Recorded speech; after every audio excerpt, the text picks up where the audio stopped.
Hello everyone, welcome to the channel. Today we're going to be taking a look at the Osprey Detachable Daypack.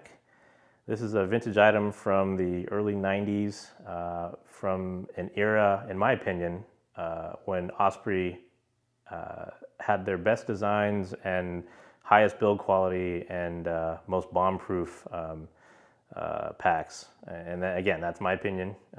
I've used most of the Osprey line at that time and here and there up until the present.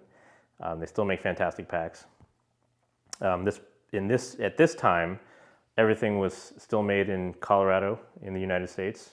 This is when they were still based in Dolores, Colorado. Later they moved to Cortez, and then they moved their pack manufacturing offshore subsequent to that. This does still fall under their almighty guarantee, which in my opinion is the best warranty in the business. They say any reason, any product, any era. And that is true. I have used their warranty services and repair services in the past. They've never charged me for anything, you know, even when it's not a warranty issue per se, but a wear issue or some kind of usage issue, or I've ripped something or worn something out or whatever. No questions asked. They've always just repaired it and done a great job. And I think the repairs are actually still done in Colorado, or at least that's where I sent my packs or my things to get repaired. This is what they call the Daypack, Detachable Daypack. Very simple, basically a sack. There are no external pockets or organization on it. It was really intended to be attached to larger packs, and I'll show that in a second. But to provide a way to not only have some additional load carrying capacity, but also could be detached and used as a day pack. So, you know, you take your big pack in, you have this thing mounted to the back of it, you get to camp, you set up camp, and then you want to go do some day hikes or maybe go do a summit or go down to the river or whatever. You can detach this from the big pack, put some of your daily supplies in it, you know, some water, food, a jacket, whatever, and go do that hike and not have to break down your camp. So that was the intent of the Detachable Daypack. According to Osprey's catalog information, it's about a 1,000 cubic inch capacity. I don't know if that's exactly true. It's fairly small. I'll put an iPhone out here just to give you some scale. We're going to talk a little bit about construction, exterior, interior, and then I'll show it actually how you attach it to a larger pack. So just a quick overview review of this pack. I didn't really see a lot on YouTube about this or many of the items Osprey built from this era. So thought I'd put a few out there in case anybody was interested. Obviously, if you wanted anything like this, you'd have to go to eBay or some of the other sites out there. But though they are floating around, tons of this stuff is still in existence and in great shape because honestly, stuff was built, like I said, it was bomb-proof. It didn't wear out, and if somehow it did wear out, you send it in Osprey and they'd replace whatever needed to be replaced. So, starting on the outside here, the front is, you know, very clean. You've got a daisy chain here, which is useful for hooking things to it. There is no loop down here, so you couldn't put like an ice axe or a tool like that, but you could rig up something. This is all, it's either 500 or 420D Cordura, and then on the bottom and around the sides here, this is 1000D for abrasion resistance and wear resistance. You've got on the sides here, dual compression straps on either side.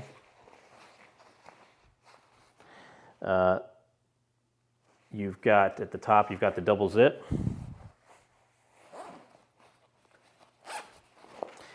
Again, it's just one giant hole in there, basically. Like I said, no organization or anything. And the back, this is where it gets a little more interesting. So, carry handle.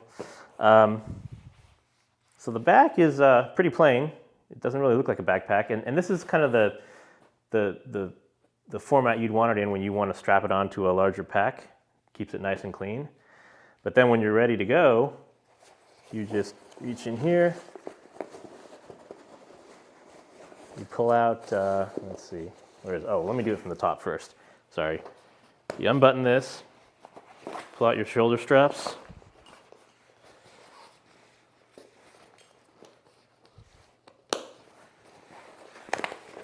Okay. There is a sort of a vestigial waist belt in here. I never use it, but you know, it's not weight bearing obviously, but if you wanted, for stability reasons, you wanted to wear this, you could. But in the meantime, let's do the shoulder straps. So you just kind of thread them up here. I'm not going to do both of them, but boom. And then you're ready to go. Ready to throw it on your back and go take a day hike. You can, it also has a sternum strap, so that's pretty nice. I mean, a lot of packs of this size and for this intended purpose don't have that, or at least at the time they did. Nowadays, I think everything has a sternum strap. But anyway, that's it. It's pretty straightforward, pretty simple pack. And then again, you can, when you're done, you know, you can tuck this stuff away, tuck these back in here, and button this back up. This is a stiff foam pad back here, so it provides a little bit of protection and helps keep the shape of the pack, and a little bit of padding as well, but it's not a full-on, you know, a suspension item. And then again, the rest of it just tucks into the side here. So now let me show you real quick how this would mount to a larger pack. So I'm going to bring out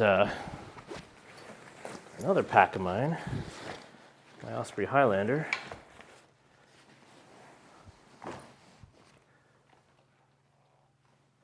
All right, so this era packs used a system that Osprey called their Speed D system.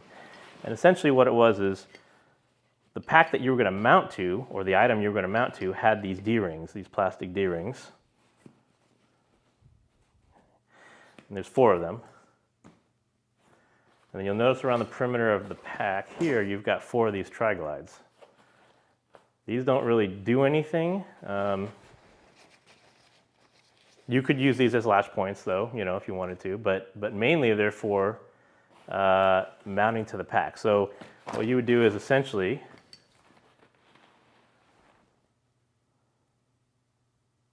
you take this tri-glide here and you just slip it through the D-ring like that. And you do that on all 4. The nice thing about this versus some of the later systems they did, like the Vector system, which was quick release, buckles for the attachments. One, it's just as secure, if not more secure in my opinion. And it's simplified and lighter in weight. You didn't have all the buckles and straps associated with the Vector system or similar types of systems.